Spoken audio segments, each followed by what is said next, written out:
السلام علیکم ناظرین، پروگرام اسٹوڈیو ون کے ساتھ میں ہوں آپ کا میزبان احسن جان۔ ناظرین، پاکستان کا ایک بڑا مسئلہ جو ہے اس وقت انتہا پسندی ہے۔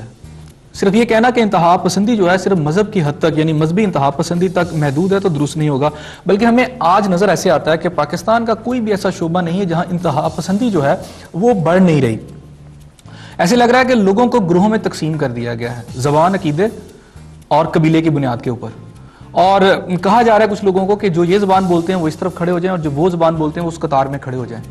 محلے الگ الگ ہو رہے ہیں، آبادیاں الگ الگ ہو رہی ہیں، نو گو ایریاز بن رہے ہیں۔ بلوچستان کی صورتحال سب کے سامنے ہے۔ پنجاب کے اندر بھی مذہبی انتہا پسندی ہمیں اپنے عروج پر نظر آتی ہے۔ اس کے علاوہ اگر ہم سندھ کی طرف چلے جائیں تو کراچی کا جو صورتحال ہے وہ سب کے سامنے ہے۔ قتل و غارت گری کا ایک بازار گرم ہے۔ ایسے لگتا ہے کہ گفتگو شنید کی جو فضا ہے وہ ایک گھٹن زدہ ہو گئی ہے۔ کوئی بندہ دلیل کے اوپر اپنا موقف دوسرے کو پیش کر کے اسے قائل کرنے کی بجائے صرف بندوق اٹھا کر دوسرے کی گردن کاٹنے کو زیادہ بہتر سمجھتا ہے۔ اگر اس جو رجحان ہے اس کو بڑھنے دیا جاتا ہے تو پاکستان کی جو پورا معاشرہ ہے اور پاکستان کی جو سوسائٹی ہے وہ کس طرف جائے گی؟ آنے والے دنوں میں حالات کیا مرتب ہوں گے؟ آج ہم اس موضوع پر بات کریں گے۔ اس موضوع پر بات کرنے کے لیے آج جو میرے اسٹوڈیو میں لوگ شریک گفتگو ہیں، ان میں میرے پہلے مہمان ہیں عامر سلطان چیمہ صاحب، سابق صوبائی وزیر بھی ہیں اور اس وقت ممبر پنجاب اسمبلی ہے اور تعلق ہے ان کا پاکستان مسلم لیگ کاف سے۔ میرے دوسرے مہمان محمد امجد خان صاحب ہیں، سیکرٹری انفارمیشن ہے جمعیت علماء اسلام فے۔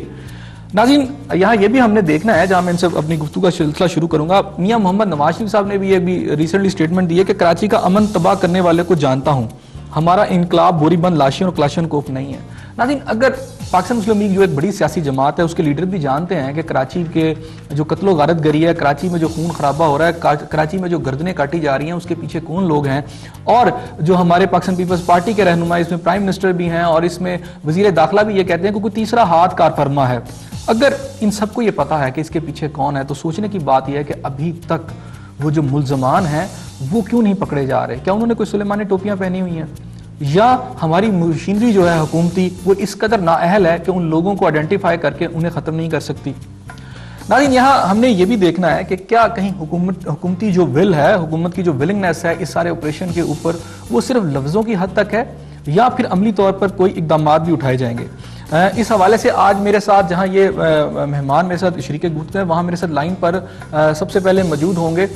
پنجاب کے صوبائی وزیر اشرف خان سونا صاحب۔ ہم ان سے بھی بات کریں گے کہ پنجاب کے اندر جو مذہبی انتہا پسندی بڑھ رہی ہے، اس کے حوالے سے ہم دیکھتے ہیں کہ سابق جو گورنر پنجاب سلمان تسیر صاحب تھے، انہوں نے یہ بھی کہا تھا کہ پنجاب کی حکومت کے کچھ وزراء اور خود حکومت پنجاب جو ہے وہ انتہا پسند، جو مذہبی انتہا پسند ہے، ان کے ساتھ ان کے ریلیشن ہیں، لنکس ہیں، وہ کس حد تک درستی؟ آج ہم اس پہ دوبارہ سے ایک نظر دوڑائیں گے۔ ناظرین، اس وقت ہمارے ساتھ لائن پر پنجاب کے صوبائی وزیر اشرف خان سونا صاحب موجود ہیں۔ ہم ان سے پوچھیں گے کہ یہ جو اس وقت معاشرے میں شدت پسندی ہے، کیا ہم یہ سمجھیں کہ جو ہماری حکومت ہے، جو جمہوری سسٹم ہے، وہ چونکہ ڈیلیور کرنے میں ناکام ہے، اس لیے معاشرے کے اندر چونکہ غربت، بے روزگاری، مہنگائی اور جو فائنینشیل کرائسس بڑھ رہے ہیں وہ بھی ایک بڑی وجہ ہے دہشت گردی کی، انتہا پسندی کی، اور یہ جو شدت پسندی ہے جو معاشرے میں، کیا اگر گورنمنٹ صحیح ڈیلیور کرے تو اس پہ کنٹرول کیا جا سکتا ہے؟ السلام علیکم سونا صاحب۔ وعلیکم السلام۔ اچھا سونا صاحب، یہ بتائیے گا کہ ہم یہ دیکھتے ہیں کہ معاشرے میں جو شدت پسندی ہے، اس کو مذہبی انتہا پسندی کہہ لیں یا دیگر شکلوں میں شدت پسندی کہہ دیں،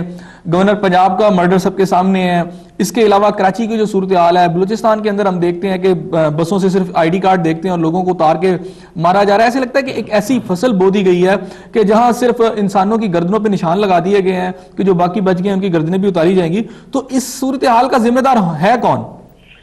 اس ساری صورتحال کا ذمہ دار میں سیاسی سسٹم کو گردانتا ہوں، اس لیے کہ پاکستان کے لوگوں کی جو امیدیں سیاسی نظام سے وابستہ ہیں، یا آپ یوں کہہ لیں کہ لوگوں نے ووٹ کے ذریعے سے جو اختیار، جو طاقت اپنے نمائندوں کو دی اور وہ توقعات ان کی پوری نہیں ہو رہی، تو عوام کے اندر مایوسی کا پیدا ہونا ایک لازمی اور قدرتی عمل ہے۔ اب جب آپ کی امیدیں اور توقعات پوری نہیں ہوتی اور غربت معاشرے میں ہے اور اس سے بڑھ کے جہالت معاشرے میں زیادہ ہے، تو پھر جہالت جو ہے وہ آپ کو مسائل حل کرنے کے لیے طاقت کا استعمال کی طرف لے کے جاتی ہے۔ اب یہ مایوسی بڑھتی ہے تو پھر طاقت کا استعمال شروع ہوتا ہے، اور جب گولی چلتی ہے تو وہ کسی کی شناخت نہیں کرتی کہ مرنے والا معاشرے کا کتنا اہم حصہ تھا، اہم فرد تھا۔ یوں آپ سمجھ لیں کہ حکومتوں سے وہ توقعات جو لوگ پوری کرتے ہیں اپنے مسائل کے حوالے سے، اپنی تکالیف کے حوالے سے، اپنی ضروریات کے حوالے سے، جب وہ تکالیف دور نہیں ہوتی، وہ مشکلات دور نہیں ہوتی اور لوگ وسائل کی کمی کی وجہ سے بے بس ہو جاتے ہیں، تو وہ طاقت کے ذریعے سے مسائل کو حل کرنے کی کوشش۔ اچھا اشرف صاحب، ہم یہ دیکھتے ہیں کہ آپ کی جو جماعت ہے اس وقت وہ اقتدار میں، ابھی آپ نے بات کی کہ سیاسی سسٹم جو ہے وہ جب ڈیلیور نہیں کرتا، تو اس وقت جو سیاسی سسٹم ہے اس کو جو ہیڈ کر رہی ہے وہ آپ کی جماعت ہے، بے شک اس میں دیگر جماعتیں بھی ہیں، اور ایک آپ کی ایک ایسی پارٹی جس کا نعرہ ہی روٹی کپڑا مکان ہے، وہ اس وقت اقتدار میں موجود ہے، تو پھر ذمہ دار کون ہے؟ دیکھیے، جب میں سیاسی سسٹم کی بات کرتا ہوں تو ذمہ داری بھی میں ساتھ لیتا ہوں۔ اب اگر میں پیپلز پارٹی سے میرا تعلق ہے تو میں ذمہ داری کو کہیں اور ڈائیورٹ کرنے کے لیے ذمہ داری سے باہر نکلوں تو مناسب نہیں ہے۔ اس لیے سیاسی سسٹم کی بات کرتے ہیں کہ اگر آج پیپلز پارٹی ڈیلیور نہیں کر رہی تو کسی اور سیاسی جماعت میں بھی ڈیلیور نہیں کیا۔ پیپلز پارٹی نے ڈیلیور اس لحاظ سے بہت کیا ہے کہ آئین کو اور شکل دے کے جمہوریت کو مضبوط کر کے عوام کو مایوسی سے نکالنے کی کوشش ہم نے کی ہے۔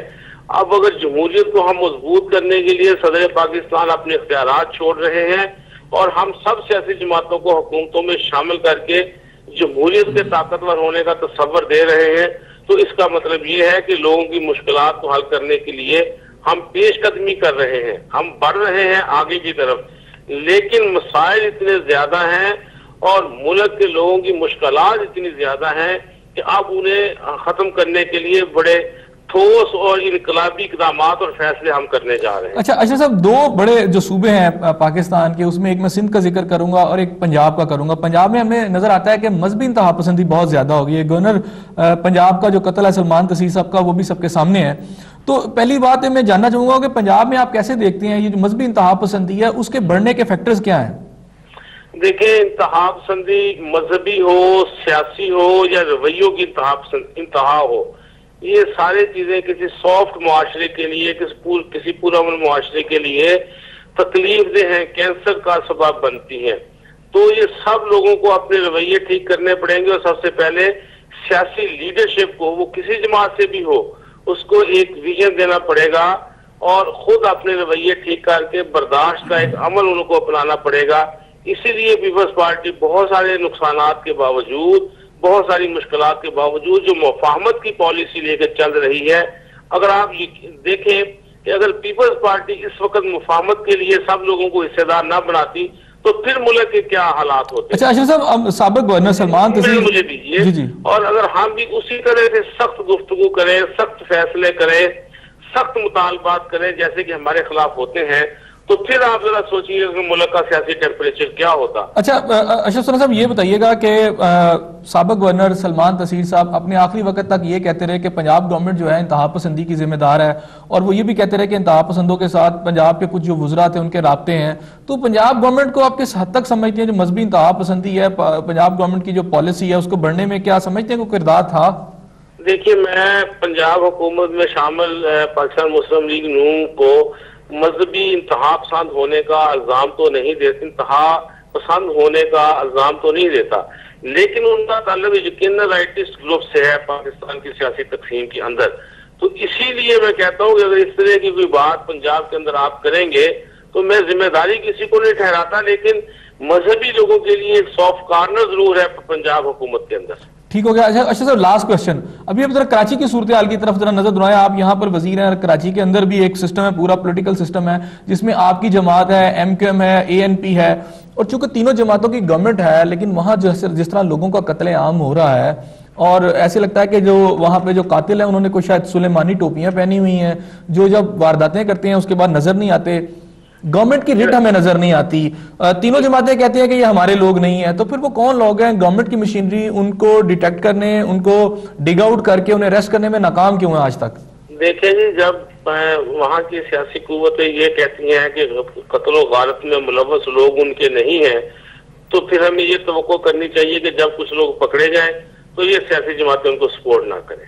بلکہ ان کو بے نقاب کرنے میں اپنا کردار ادا کریں۔ کراچی میں حالات ٹھیک کرنے کے لیے قانون کی ریٹ قائم کرنی پڑے گی اور بلا